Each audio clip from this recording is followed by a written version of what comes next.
আসসালামু আলাইকুম বন্ধুরা, কেমন আছেন? আশা করি সবাই ভালো আছেন।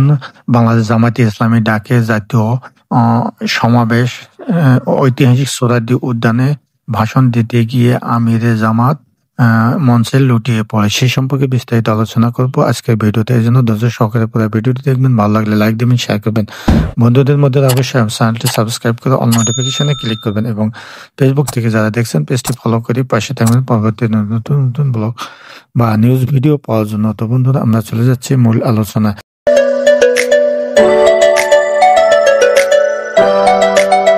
তো বন্ধুরা, 19 জুলাই 2025 ইংরেজ শনিবার বেলা 2 ঘটিকার সময় বাংলাদেশ জামায়াতে ইসলামী ডাকে ঐতিহাসিক সোহরাওয়ার্দী উদ্যানে এক ঐতিহাসিক জাতীয় সমাবেশ অনুষ্ঠিত হয়। উক্ত সমাবেশে লক্ষ লক্ষ লোকের সমাগম ঘটে। সেই সমাবেশে আমিরে জামাত ডক্টর শফিকুর রহমান বক্তব্য দিতে গিয়ে মঞ্চের উপর লুটিয়ে পড়ে। প্রথম প্রমাণ হচ্ছে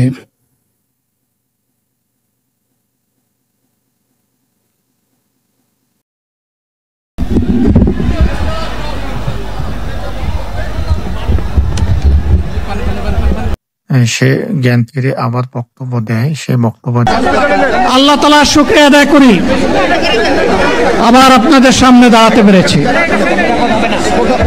আমি বলেছিলাম দুর্নীতিমুক্ত বাংলাদেশ ইনশাআল্লাহ সবাইকে নিয়ে আমরা গড়ব। ডক্টর শফিকুর রহমান আবার জ্ঞান ফিরে ডেস্কে বক্তব্য দেওয়া শুরু করে।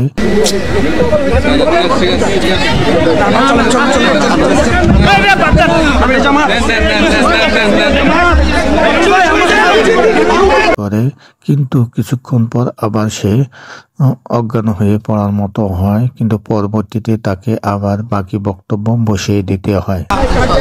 বাংলার মানুষের মুক্তি অর্জন হওয়া পর্যন্ত আমাদের লড়াই অব্যাহত থাকবে বলছিলাম। তো বন্ধুরা, দেখলেন তো 80 বছরের একজন বৃদ্ধ লোক, সে দলের আমিরে জামাত এবং এমন বৃদ্ধ বয়স্ক লোক কয়েকদিন আগ থেকে একটু অসুস্থ। তারপরে জাতীয় সমাবেশ হেতু তাকে অবশ্যই বক্তব্য দিতে হবে। আর এই বক্তব্য দিতে গিয়ে আসলে অত্যন্ত তাপ ফলে তিনি অজ্ঞান হয়ে বারবার পড়েন। হয়তো উনি জনগণের উদ্দেশ্যে আরো অনেক কিছু বলার ছিল, কিন্তু সবকিছু বলতে পারেনি তার শারীরিক অসুস্থতার কারণে। ডাক্তার বলেছিল, নিষেধ করেছিল তাকে বক্তব্য দেওয়ার জন্য, তবু সে ছাড়েনি। সে একজন আধ্যাত্মিক শক্তি মনে হয়। আসলে এমন লোক কয়জনই আছে এমন জ্ঞান ফেরে বারবার বক্তব্য দিতে চেষ্টা করে। তো অতএব একজন আধ্যাত্মিক শক্তির লোকই বলা যায়।